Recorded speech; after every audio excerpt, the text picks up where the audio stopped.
पश्चिम बंगाल की मुख्यमंत्री और टीएमसी सुप्रीमो ममता बनर्जी की सरकार इस समय प्रवर्तन निदेशालय यानी ईडी के निशाने पर है। केंद्र की एजेंसी राज्य के शिक्षक भर्ती घोटाले की जांच कर रही है और इसी सिलसिले में इसने कई जगहों पर छापेमारी की। इस दौरान राज्य के वरिष्ठ मंत्री और टीएमसी नेता पार्थ चटर्जी की करीबी अर्पिता मुखर्जी के घर से करीब 20 करोड़ रुपए बरामद हुए हैं।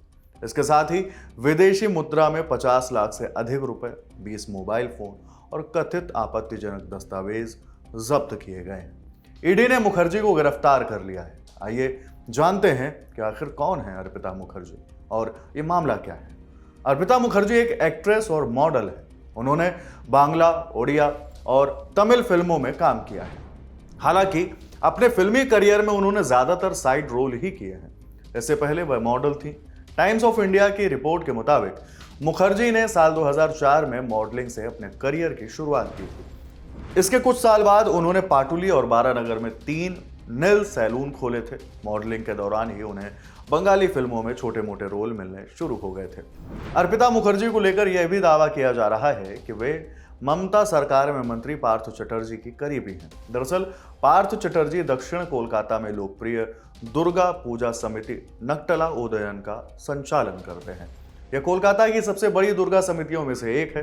अर्पिता मुखर्जी साल 2019 और 2020 में इसी दुर्गा पूजा समारोह का चेहरा रह चुकी हैं। इन सब के बीच अर्पिता मुखर्जी के करियर का ग्राफ बहुत तेजी से बढ़ा।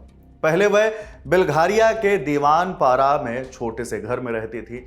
इस समय दक्षिण कोलकाता में उनका आलीशान फ्लैट है, जहां से ईडी ने करोड़ों रुपए जब्त किए हैं।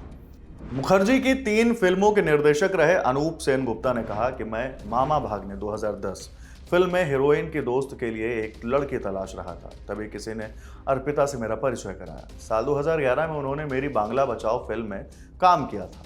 मैं ये देखकर दंग हूं कि उनके पास इतनी दौलत कहां से आ गई।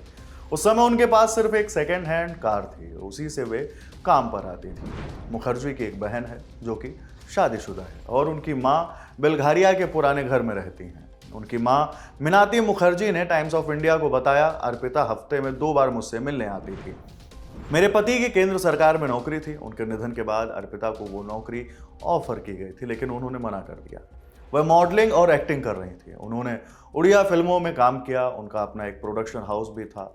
अर्पिता मुखर्जी ने अपने फेसबुक बायो में लिखा है कि वह एक मल्टी टैलेंटेड वर्सेटाइल एक्ट्रेस है जिन्होंने टॉलीवुड की कई फिल्मों में काम किया है। मुखर्जी अपने सोशल मीडिया पर फिलोसॉफिकल एडवाइस भी शेयर किया करती थी। पार्थ चटर्जी ममता सरकार में कद्दावर नेता हैं और पार्टी के महासचिव भी हैं। इस समय वे वाणिज्य और उद्योग विभाग के मंत्री हैं। इससे पहले वे पश्चिम बंगाल के शिक्षा मंत्री थे। ईडी जिस शिक्षक भर्ती घोटाले की जांच कर रही है, ये उन्हीं के कार्यकाल में हुआ था। नियम के मुताबिक जब किसी व्यक्ति को गिरफ्तार किया जाता है तो उसे किसी एक व्यक्ति, चाहे परिवार या कोई भी करीबी हो, को इसकी सूचना देने का मौका दिया जाता है। इंडिया टुडे की रिपोर्ट के मुताबिक पार्थ चटर्जी ने ईडी अधिकारियों से कहा था कि वे ममता बनर्जी को इसकी जानकारी देना चाहते हैं। इसी सिलसिले में उन्होंने 4 बार कॉल किया, लेकिन सीएम ने कॉल नहीं उठाया और उधर से जवाब आया, कृपया थोड़ी देर बाद प्रयास करें। इस पूरे मामले को लेकर तृणमूल कांग्रेस ने कहा है कि वे पूरे घटनाक्रम पर नजर बनाए हुए हैं और कोर्ट का फैसला आने के बाद पार्थ चटर्जी को लेकर फैसला लेंगे। टीएमसी नेता और कोलकाता के 38वें मेयर फिरहाद हाकिम ने संवाददाताओं से कहा कि हम नजर बनाए हुए हैं और हमें न्यायपालिका पर भरोसा है। टीएमसी पार्टी या सरकार में किसी भी विसंगति या कदाचार को बर्दाश्त नहीं किया जाएगा। न्यायपालिका के फैसले के बाद टीएमसी कार्रवाई करेगी। मालूम हो कि पिछले साल जब सीबीआई ने पश्चिम बंगाल सरकार के 2 मंत्रियों को गिरफ्तार कर लिया था, तो ममता बनर्जी सीधे कोलकाता स्थित जांच एजेंसी के दफ्तर पहुंच गई थी और कहा था कि अगर आपने उनको गिरफ्तार किया है तो आपको मुझे भी गिरफ्तार करना पड़ेगा। यह खबर आपके लिए लिखी है हमारे साथी धीरज ने। मैं हूं हिमांशु और कैमरे के पीछे हैं पंकज। देखते रहिए द ललन टॉक। शुक्रिया।